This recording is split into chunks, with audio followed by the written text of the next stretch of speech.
पूरे 4 साल बाद दीपक कनाडा से लौटा था। कनाडा में एक ब्यूटी प्रोडक्ट्स बनाने वाली कंपनी के लिए दीपक काम करता था। दीपक अपने देश अपने घर लौटकर काफ़ी खुश था। एयरपोर्ट पर उतरे ही दीपक की नज़रें अपने परिवार वालों को खोजने लगी। जल्दी ही उसे अपने माँ बाप, भाई भाभी, बड़ी बहन और खुद की 3 साल की बच्ची भी एयरपोर्ट पर खड़े नजर आई।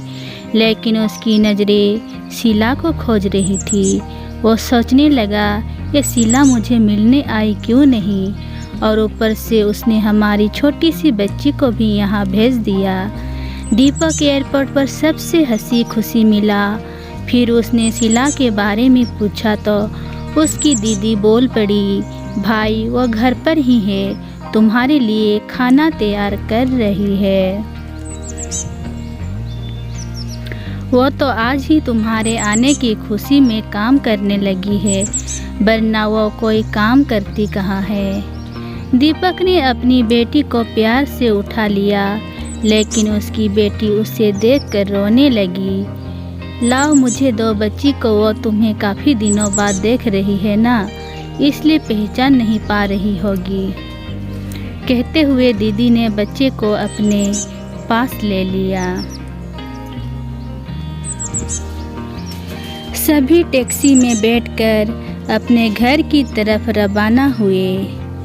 दीपक अपने परिवार से मिलकर खुश था, लेकिन ये बात कि शीला उसे एयरपोर्ट पर मिलने नहीं आई उसे काफ़ी परेशान कर रही थी।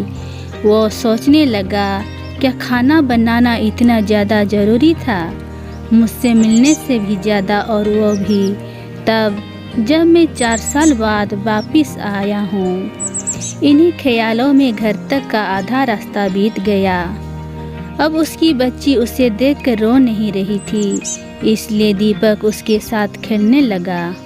बाकी का आधा रास्ता भी ख़त्म हुआ और सब घर पहुंच गए।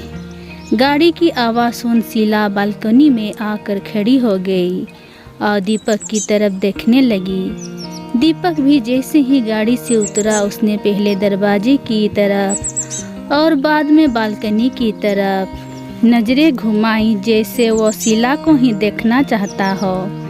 दीपक से नज़रें मिलते ही शीला के चेहरे पर मुस्कान झलक पड़ी। दीपक भी उसे देखकर हल्के से मुस्कुरा दिया। सभी घर के अंदर गए। शीला सबके लिए पानी लेकर आई और सभी को पानी देने के बाद फिर से किचन में चली गई चाय बनाने के लिए। थोड़ी देर तक सभी परिवार वालों से बातें करने के बाद दीपक शीला को बुलाने लगा। माँ ने उसे बीच में टोकते हुए कहा, रहने दो उसे किचन में, थोड़ा काम कर लेने दो, बाद में अपने आप आ जाएगी। तुम बैठो यहाँ मेरे पास, वैसे भी कहाँ ज़्यादा काम करती है वो। दीपक यही बात दूसरी बार शीला के बारे में सुन रहा था।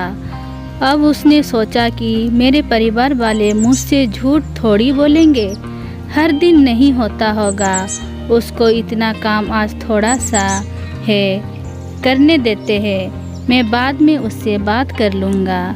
दीपक अपने परिवार वालों से बातचीत में मगन हो गया। एक के बाद एक रिश्तेदार और पड़ोसी दीपक को मिलने आते रहे और शीला को किचन से बाहर निकलने का समय ही नहीं मिला। सभी के लिए चाय बनाना, नाश्ता बनाना, यही करते करते शाम हो गई। शाम होते ही अकेली शीला इस बड़े से परिवार का खाना बनाने में जुट गई। 2 घंटे बाद सभी परिवार वाले खाना खाने के लिए डाइनिंग टेबल पर बैठे थे, सिवाय शीला के। दीपक चाहता था कि शीला भी उसके साथ बैठकर खाना खाए, लेकिन फिर माँ ने कहा, अगर वो भी खाना खाने बैठ जाएगी तो सबको परसेगा कौन। सभी के खाना खाने के बाद शीला ने अकेले खाना खाया।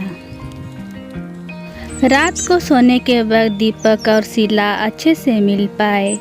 दीपक शीला के साथ काफ़ी बातें करना चाहता था, लेकिन वो उसके चेहरे पर थकान और नींद अच्छे से देख सकता था, इसलिए उसने शीला को परेशान ना करने का फैसला किया और उसे सोने दिया। शीला सोने ही वाली थी कि उसकी छोटी बच्ची रोने लगी तो शीला तुरंत उठकर उससे दूध पिलाने के लिए चली गई। दीपक कब सो गया उसे पता ही नहीं चला। जब सुबह बच्ची की रोने की आवाज़ आने लगी तो दीपक उठा और शोभा को पुकारने लगा। जब शीला पास नहीं दिखी तो उसने बच्ची को चुप कराया और फिर से सुला दिया। दीपक बाद में शीला को देखने लगा तो शीला उससे फिर से किचन में मिली, जो सुबह सुबह ही जल्दी उठकर घर वालों के लिए चाय नाश्ते की तैयारी में लग गई थी। अब दीपक सोचने लगा, माँ और दीदी तो कहती थी कि शीला ज़्यादा काम नहीं करती, लेकिन जो मैं देख रहा हूँ वो तो कुछ और ही है। दीपक अब सब समझ गया था, पर वह अपनी माँ को ऐसा नहीं बोल सकता था कि शीला से ज़्यादा काम ना कराया करो। इसलिए अब उसने खुद ही शीला की मदद करना शुरू कर दिया था। दीपक शीला को उसके काम में और ज़्यादा मदद करने लगा। दीपक का ऐसा व्यवहार अब घर वालों को खटकने लगा। घर के सभी बड़ों और उसकी दीदी ने मिलकर दीपक को समझाया, तुम अपनी बीबी की मदद करते हो, उससे हमें कोई एतराज़ नहीं है, लेकिन तुम्हें भी एक हद तक ही ऐसा करना चाहिए। जब तक कोई तुम्हें ऐसा करता ना देख रहा हो तब तक सब ठीक है, लेकिन जब कोई तुम्हें बीबी के होते हुए बर्तन धोते देखे तो वो अच्छा थोड़े ही लगता है। और सोचो, आगे चलकर शीला को तुम्हारी हेल्प की आदत पड़ गई तो तुम्हारा अपना काम में ध्यान लगना मुश्किल हो जाएगा। दीपक हमेशा ही अपने परिवार वालों की बात मानता आया था। जिस तरह से सब ने दीपक को समझाया था, दीपक भी उनकी बातों में आ गया। अब दीपक शीला की मदद करने से कतराता था। कभी कभार वह बच्ची के लिए दूध गर्म कर लिया करता, उससे ज़्यादा कुछ नहीं। घर वालों ने दीपक को विदेश जाने से मना कर दिया और कहा कि यहीं पर कुछ काम कर लो। दीपक ने अब घर से ही ब्यूटी प्रोडक्ट्स ऑनलाइन बेचना शुरू कर दिया। उसका परिवार भी बढ़ गया। अब उसे 2 बेटियां और 1 बेटा था। दोनों बेटियां स्कूल जाने लगी थी, लेकिन बेटा अभी भी छोटा था। जितना दीपक कमाता था उतना सबके लिए काफ़ी न था। काफ़ी सोच विचार करने के बाद दीपक ने यह फैसला किया कि वह अब शीला के साथ शहर में जाकर रहेगा, जहाँ पर शीला भी काम कर पाएगी और वह घर से ही अपने ब्यूटी प्रोडक्ट्स बेचना शुरू रखेगा। इस तरह से वे अपने पैसों की तंगी को पूरा करेंगे। परिवार वालों ने भी दीपक को इजाज़त दे दी। दीपक चाहता था कि माँ भी उसके साथ रहे, लेकिन माँ को शहर में आना मंजूर ना था। माँ बड़े भाई के साथ रहने लगी। शहर में अब शीला नौकरी करती और दीपक घर से ही ऑनलाइन अपने प्रोडक्ट बेचता। कोई साल ऐसे ही बीत गए। शीला घर का काम और बाद में बाहर का काम करके पहले से भी ज़्यादा थकी थकी रहने लगी। परिवार वालों ने दीपक के दिमाग में डाली बातें अभी भी उस पर असर करती थी। वो यहाँ पर भी शीला का हाथ ना बटाया करता। दीपक अब दिन रात अपने प्रोडक्ट बेचने में ही मसरूफ़ रहता। कभी कभी शीला उससे कहती कि मुझे अच्छा नहीं महसूस हो रहा है, मुझे डॉक्टर के पास ले चलो। वो हाँ कह देता, लेकिन अपने काम में दीपक के हाथ बटाने से शीला को थोड़ा अच्छा लगने लगा था। पहले जहाँ उसका चेहरा थकान से उतरा रहता था, अब उस पर थोड़ी थोड़ी चमक आने लगी थी। दीपक ने कुछ दिनों में ही यह महसूस कर लिया था कि शीला अब वो शीला नहीं रही थी जिससे दीपक शादी करके लाया था।